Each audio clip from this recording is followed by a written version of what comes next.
Hello learners, welcome to ई अध्यापन। Applied physics की last video में हम लोगों ने स्टार्ट किया था चैप्टर फोर्स एंड मोशन, बल एवं गति, और इसमें हम लोगों ने अदिश और सदिश राशियों के बारे में स्टडी की थी।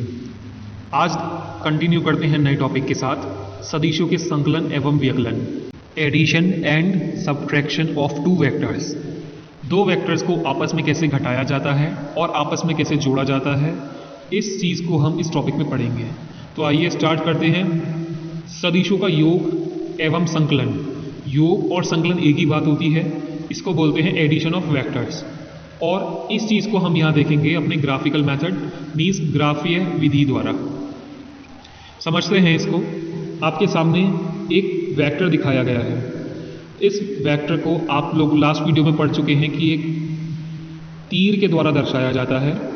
इस तीर की लंबाई उस वेक्टर के मैग्नीट्यूड मतलब परिमाण को दर्शाती है, और इस तीर के नोक की दिशा उस वेक्टर की दिशा मीन्स डायरेक्शन को रिप्रेजेंट करती है। तो इस तीर के इस वेक्टर के दो पार्ट होते हैं। जिस साइड पे एरो लगा होता है उस पार्ट को हम बोलते हैं शीर्ष या हेड। जो इसका पिछला पार्ट होता है उसको हम बोलते हैं पुच्छ या टेल। तो दो पार्ट हम लोगों ने देखे वेक्टर के, एक हो गया शीर्ष, एक हो गया पूंछ। अब इन सदिशों को जोड़ने के नियम क्या हैं? नियम है दूसरे सदिश की पूंछ पहले के शीर्ष से मिलाएं, अंतिम सदिश का शीर्ष पहले की पूंछ से मिलाएं, योग विपरीत दिशा में होगा। Match the tail of second vector with the first, match the head of last vector with the tail of first, resultant will be in opposite direction. समझते हैं इस चीज को। यहाँ पे माना हमारे पास दो वेक्टर हैं, एक वेक्टर ए और दूसरा वेक्टर बी। इन दोनों वेक्टर ए और बी को हमें आपस में जोड़ना है। जोड़ने के लिए हम क्या करेंगे? सबसे पहले हम वेक्टर ए को ड्रॉ करेंगे। ए वेक्टर को हम उसके डायरेक्शन और मैग्नीट्यूड दोनों के साथ ड्रॉ करेंगे। अब आप इसमें नियम पढ़ना स्टार्ट करते हैं। दूसरे वेक्टर की पुच्छ पहले के शीर्ष से मिलाएं, match the tail of second vector with the first. करना क्या है जोड़ने के लिए इसे? जो हमारा दूसरा वेक्टर मतलब वेक्टर बी की टेल को पहले वेक्टर मतलब ए की हेड से मिलाएं। तो हम ए के हेड से बी वेक्टर को जोड़ेंगे डायरेक्शन और मैग्नीट्यूड के साथ। दो वेक्टर हमने आपस में जोड़ दिए, ए और be with direction and magnitude. आगे नियम पढ़ते हैं। अंतिम सदिश का शीर्ष पहले की पुच्छ से मिलाएं, योग विपरीत दिशा में होगा। Match the head of last vector with the tail of first, resultant will be in opposite direction. Last vector हमारा यहाँ पे वेक्टर बी है और पहला वेक्टर हमारा वेक्टर ए है। तो हम क्या करेंगे? इन दोनों का रिजल्टेंट फाइंड करने के लिए बी के हेड को ए की टेल से मिलाएंगे। जब हम बी के हेड को ए की टेल से मिलाएंगे तो जो ये तीसरा वेक्टर हमें मिलेगा ये ए और बी का रिजल्टेंट होगा, परिणामी होगा। बात करते हैं इस रिजल्टेंट की डायरेक्शन की। तो हम देख पा रहे हैं, अगर मैं ए की टेल के ऊपर अपना अंगूठा रखूं और उंगली घुमाकर वेक्टर की डायरेक्शन में अपनी उंगली को घुमाऊं तो हम लोग देख पाएंगे कि हमारे वेक्टर्स एंटी क्लॉकवाइज डायरेक्शन में हैं। एंटी क्लॉकवाइज डायरेक्शन मतलब घड़ी की सुई की घूमने की विपरीत दिशा में। हमारी घड़ी की सुई क्लॉकवाइज डायरेक्शन में घूमती है, 12 से 1 2 3 4 5 और फिर 12 तक जाती है। उस डायरेक्शन को हम बोलते हैं क्लॉकवाइज डायरेक्शन, और उसकी अपोजिट डायरेक्शन को हम बोलते हैं एंटी क्लॉकवाइज डायरेक्शन। यहाँ पे मेरे वेक्टर की जो डायरेक्शन है वो एंटी क्लॉकवाइज डायरेक्शन है। आपने इसमें पढ़ा resultant will be in opposite direction, योग विपरीत दिशा में होगा। तो जो इस रिजल्टेंट की डायरेक्शन है वो अपोजिट डायरेक्शन मतलब क्लॉकवाइज होगी। तो ये जो डायरेक्शन है ये क्लॉकवाइज डायरेक्शन है और हमारे रिजल्टेंट की डायरेक्शन है। यहाँ पे आर वेक्टर जो है क्या दिखाता है? आर वेक्टर दिखाता है vector A plus vector B को। उम्मीद करते हैं आपको ये समझ आया होगा। आगे चलते हैं। अभी तक हमने जो एग्जाम्पल देखा उसमें हमने दो वेक्टर ए और वेक्टर बी दोनों को आपस में जोड़ना सीखा, एडिशन करना सीखा। लेकिन अगर किसी प्रॉब्लम में दो से ज़्यादा वेक्टर हो तो उनको आपस में कैसे जोड़ा जाता है, यहाँ पे हम वो चीज़ देखेंगे। माना कि हमारे पास चार वेक्टर हैं, vector A, vector B, vector C और वेक्टर डी, चारों का डायरेक्शन और मैग्नीट्यूड हमें दिखाया गया है। हमें इन चारों वेक्टर्स को आपस में जोड़ना है। रूल्स वही रहेंगे जो हमने पिछले एग्जाम्पल में देखे थे। चलिए स्टार्ट करते हैं। सबसे पहले हम वेक्टर ए को डिनोट करेंगे, ड्रॉ करेंगे अपनी कॉपी पर विद डायरेक्शन एंड मैग्नीट्यूड। जितना मैग्नीट्यूड हमें दिया गया है और जिस डायरेक्शन में हमारा वेक्टर की डायरेक्शन है उसके साथ हम ए वेक्टर को डिनोट करेंगे, रिप्रेजेंट करेंगे। फिर वही करेंगे, नेक्स्ट वेक्टर को पिछले वाले वेक्टर की सेकंड वेक्टर की जो टेल है उसको पहले वेक्टर के हेड के साथ मिलाएंगे। तो हमने क्या करा, बी की टेल को ए के हेड से मिलाया। अब अगला वेक्टर आता है वेक्टर सी, सी की टेल को बी के हेड से मिलाएंगे। अगला आता है वेक्टर डी, हम वेक्टर डी की टेल को सी के हेड से मिलाएंगे विद डायरेक्शन एंड मैग्नीट्यूड। ये हम लोगों को यहाँ पर ध्यान रखना है कि सभी वेक्टर्स आपस में जुड़ेंगे। कब जुड़ेंगे? जब उनका डायरेक्शन और मैग्नीट्यूड हम सही लेंगे। अब क्या करेंगे, लास्ट वाले वेक्टर की हेड को पहले वाले वेक्टर की टेल के साथ मैच कराएंगे। लास्ट वेक्टर यहाँ पे मेरा वेक्टर डी है और पहला वेक्टर यहाँ पे ए है, मतलब हम ए डी वेक्टर के हेड को ए वेक्टर की टेल के साथ मैच कराएंगे। जब हम ये मैच कराएंगे तो यहाँ पे मेरा निकल के आएगा रिजल्टेंट आर, और ये जो रिजल्टेंट आर है वो हमारे चारों vector, vector A, vector B, vector C और वेक्टर डी का एडिशन होगा। बात कर लेते हैं इसकी रिजल्टेंट की डायरेक्शन की। अगर हम ध्यान से देखें तो ये सभी वेक्टर एंटी क्लॉकवाइज डायरेक्शन में है। हमें पता है रिजल्टेंट हमारा अपोजिट डायरेक्शन में होता है, तो रिजल्टेंट हमारा क्लॉकवाइज डायरेक्शन में, मतलब इस साइड रहेगा, राइट हैंड साइड। तो ये रहा, ये हमारा रिप्रेजेंटेशन हो गया। R vector is equal to vector A plus vector B plus vector C plus vector D. आगे चलते हैं। अगला टॉपिक है सदिशों का व्यवकलन। व्यवकलन मतलब सब्ट्रैक्शन ऑफ वेक्टर्स। दो वेक्टर्स को आपस में कैसे घटाया जाता है, यहाँ पे ये देखेंगे हम लोग। ग्राफीय विधि, ग्राफिकल अप्रोच को यूज करेंगे। यहाँ पे नियम पढ़ते हैं इसका। नियम सदिश योग की तरह ही रहेंगे। जिस सदिश को घटाना है उसे विपरीत दिशा में लेंगे। Rules will be similar to vector addition. Take opposite direction of the vector which is to be subtracted. चलते हैं इसमें, एक एग्जांपल देखते हैं। दो वेक्टर हैं हमारे पास, वेक्टर ए और वेक्टर बी, जिसका डायरेक्शन और मैग्नीट्यूड हमें दिया गया है। हमें इन दोनों वेक्टर को आपस में घटाना है, मतलब हमें क्या फाइंड करना है, vector A minus vector B. तो सबसे पहले वही करेंगे, हम वेक्टर ए को ड्रॉ करेंगे with direction and magnitude.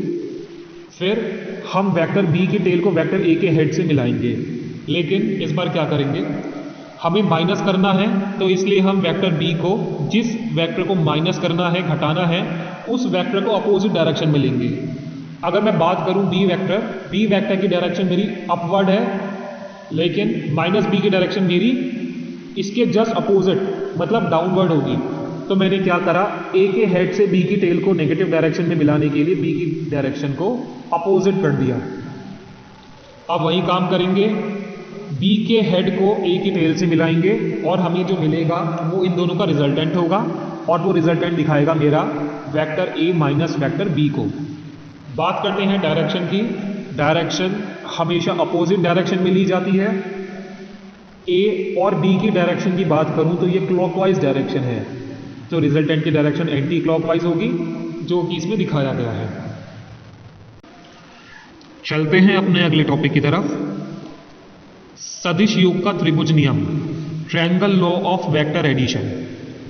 Vector को ऐड करने के हमारे दो नियम होते हैं, जिसमें से पहला नियम है सदिश योग का त्रिभुज नियम, triangle law of vector addition. पहली चीज, ये दोनों लॉ इंपॉर्टेंट हैं और एग्जाम में एज इट इज स्टेटमेंट में आते हैं, तो आपको इन लॉ की स्टेटमेंट को माइंड में याद रखना है। देखते हैं क्या है। इस नियम के अनुसार यदि दो सदिशों का परिमाण तथा दिशा में किसी त्रिभुज की दो क्रमागत भुजाओं से निरूपित किया जाए तो इन सदिशों का परिणामी मिस्टेक है यहाँ पे, परिणामी आर परिमाणमय दिशा में त्रिभुज की तीसरी भुजा जो कि विपरीत दिशा में ली गई है के द्वारा निरूपित होगा। According to this law, if two vectors are represented by the two sides of a triangle in magnitude and direction, then their resultant would be represented by the third side of the triangle taken in reverse direction. कुछ नहीं है ये, जो हम लोगों ने अब तक दो वेक्टर एडिशन का एग्जाम्पल देखा, सिर्फ सिंपल वही है। समझते हैं इसे भी। दो वेक्टर हैं हमारे पास, वेक्टर ए और वेक्टर बी, जिनका मैग्नीट्यूड और डायरेक्शन हम लोगों को पता है। क्या बोला है इस नियम ने कि जब हम इन दोनों वेक्टर्स को जोड़ते हैं और दोनों वेक्टर को ट्रायंगल की, त्रिभुज की दो साइड्स को कंसीडर करके रिप्रेजेंट करें, तो जो इस ट्रायंगल की तीसरी साइड होगी वो इन दोनों के परिमाण को, रिजल्टेंट को व्यक्त करेगी, जो कि अपोजिट डायरेक्शन में होगा। यही चीज़ हम लोगों ने अभी तक देखी थी जब पीछे दो वेक्टर एडिशन का एग्जाम्पल देखा था। ये है मेरा सदिश योग का त्रिभुज नियम, triangle law of vector addition. थोड़ा सा और देखते हैं इसमें। मैंने माना कि जो मेरा वेक्टर बी है उसका हॉरिजॉन्टल से एंगल थीटा है और जो मेरा रिजल्टेंट है उसका मेरा हॉरिजॉन्टल से एंगल एल्फा है। तो ये दो इक्वेशन आपको याद रखनी है। R square is equal to A square plus B square plus 2ab cos theta. मतलब क्या है इसका? आर इज योर रिजल्टेंट, आपका रिजल्टेंट का मैग्नीट्यूड जितना है उसका स्क्वायर बराबर होगा वेक्टर ए के मैग्नीट्यूड के स्क्वायर के प्लस वेक्टर बी के मैग्नीट्यूड के स्क्वायर के plus 2ab into cos theta, जहाँ थीटा मेरा एंगल है बी का हॉरिजॉन्टल के साथ। सेकंड इक्वेशन है tan अल्फा बराबर b sine theta upon a plus B cos theta. b फिर से यहाँ पे मैग्नीट्यूड है d वेक्टर का, a यहाँ पे मैग्नीट्यूड है a वेक्टर का। तो यहाँ से हम लोग इस एंगल अल्फा की वैल्यू फाइंड कर सकते हैं।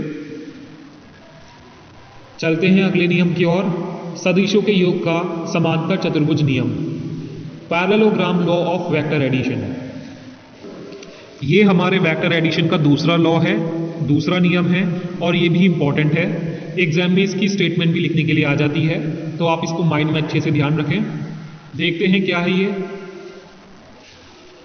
यदि किन्हीं दो सदिशों को परिमाण एवं दिशा में किसी समांतर चतुर्भुज की किसी बिंदु से खींची गई दो भुजाओं से प्रदर्शित करें, तो उनका परिणामी आर परिमाण एवं दिशा में समांतर चतुर्भुज के उस विकर्ण द्वारा निरूपित होगा जो उस बिंदु से खींचा गया है।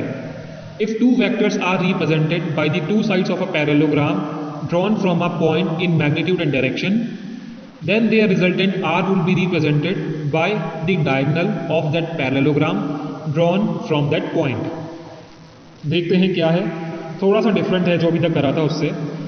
माना हमारे पास दो वेक्टर हैं, वेक्टर A और वेक्टर B, जिनका डायरेक्शन और मैग्नीट्यूड हमें पहले से पता है। इन दोनों वेक्टर को आपस में जोड़ने के लिए क्या करते हैं, हम दोनों वेक्टर को पहले A वेक्टर ड्रॉ करते हैं और फिर दूसरा वेक्टर B ड्रॉ करते हैं, फिर डायरेक्शन एंड मैग्नीट्यूड। अगर हम ऐसा माने कि ये दोनों वेक्टर मेरे किसी भी समांतर चतुर्भुज, पैरेललोग्राम, समांतर चतुर्भुज क्या होता है? ऐसा चतुर्भुज जिसकी आमने सामने की भुजाएं आपस में समांतर मींस पैरेलल होती हैं, उसको हम बोलते हैं पैरेललोग्राम। अगर मैं ये मानूं कि ये दोनों वेक्टर, वेक्टर A और वेक्टर B, किसी समांतर चतुर्भुज की पैरेललोग्राम की दो साइड से रिप्रेजेंट हो, तो जो इनका बीच का डायगोनल होता है वो क्या करेगा? वो इन दोनों के रिजल्टेंट को, इनके परिणामी को प्रदर्शित करेगा, रिप्रेजेंट करेगा। मेरे पास वेक्टर A है, वेक्टर B, इन दोनों वेक्टर के पैरेलल लाइंस ड्रॉ करके मैंने क्या करा? इसको एक समांतर चतुर्भुज में कन्वर्ट कर लिया।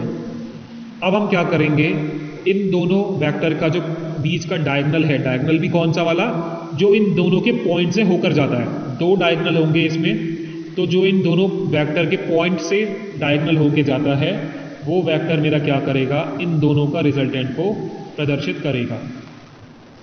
अब फिर से हम वही देखते हैं। मैंने माना कि जो मेरा वेक्टर बी है उसका एंगल हॉरिजॉन्टल से थीटा है और जो मेरा रिजल्टेंट है उसका एंगल हॉरिजॉन्टल से अल्फा है। तो सेम दोनों इक्वेशन यहाँ भी अप्लाई होंगी। आर स्क्वायर बराबर A square plus B square plus 2ab cos theta और टेन अल्फा बराबर B sine theta upon A plus B cos theta. इन दोनों इक्वेशन से हम लोग रिजल्टेंट आर की वैल्यू को फाइंड कर सकते हैं। साथ ही साथ इस रिजल्टेंट का एंगल क्या है हॉरिजॉन्टल के साथ अल्फा, उस एंगल को भी हम लोग फाइंड कर सकते हैं। चलते हैं अपने अगले टॉपिक की तरफ। दो सदिशों का गुणन, मल्टीप्लिकेशन ऑफ टू वेक्टर्स। दो वेक्टर्स को आपस में मल्टीप्लाई कैसे करते हैं उसके बारे में हम लोग यहाँ पे देखेंगे। दो सदिशों का गुणन एक अदिश राशि भी हो सकता है अथवा सदिश राशि भी। Multiplication of two vectors can be a scalar quantity और वेक्टर क्वांटिटी। क्या मतलब है इसका? जब हम दो वेक्टर क्वांटिटीज को आपस में मल्टीप्लाई करते हैं तो उन दोनों का मल्टीप्लिकेशन से जो राशि मिलती है, क्वांटिटी मिलती है, वो हमारी वेक्टर क्वांटिटी भी हो सकती है और स्केलर क्वांटिटी भी। यदि गुणन अदिश राशि है तो इसे अदिश गुणन कहते हैं। If product is scalar quantity then it is known as scalar product and इसको हम ए डॉट बी बोलते हैं। क्या मतलब है? जब दो वेक्टर क्वांटिटी का मल्टीप्लिकेशन से मिलने वाली राशि एक अदिश राशि मतलब स्केलर क्वांटिटी होगी तो उस मल्टीप्लिकेशन को, उस गुणन को हम क्या बोलेंगे? अदिश गुणन, स्केलर प्रोडक्ट, जिसको हम ए डॉट बी बोलते हैं। देख सकते हैं आप लोग, vector A dot vector B, ये मेरा गुणनफल है जबकि मुझे मिलने वाली राशि अदिश राशि मतलब स्केलर क्वांटिटी है। यदि गुणन सदिश राशि है तो इसे सदिश गुणन कहते हैं। If product is a vector quantity then it is known as vector product. दो वेक्टर क्वांटिटी वेक्टर ए और वेक्टर बी का जब हम लोग मल्टीप्लिकेशन करेंगे और इस मल्टीप्लिकेशन से मिलने वाली क्वांटिटी जब मेरी वेक्टर क्वांटिटी होती है तो हम इसको वेक्टर प्रोडक्ट, वेक्टर मल्टीप्लिकेशन कहते हैं और इसको हम लोग ए क्रॉस बी से रिप्रेजेंट करते हैं। जैसा कि आप लोग देख सकते हैं यहाँ हमने vector A cross vector B लिखा है। तो मेरे दो टाइप के मल्टीप्लिकेशन होते हैं, एक होता है स्केलर प्रोडक्ट और दूसरा होता है वेक्टर प्रोडक्ट, अदिश गुणन और सदिश गुणन। आज के वीडियो में इतना ही। वीडियो अगर आपको अच्छी लगी हो तो आप वीडियो को लाइक करें, चैनल को सब्सक्राइब करें और अपने फ्रेंड्स के साथ इसे शेयर करें।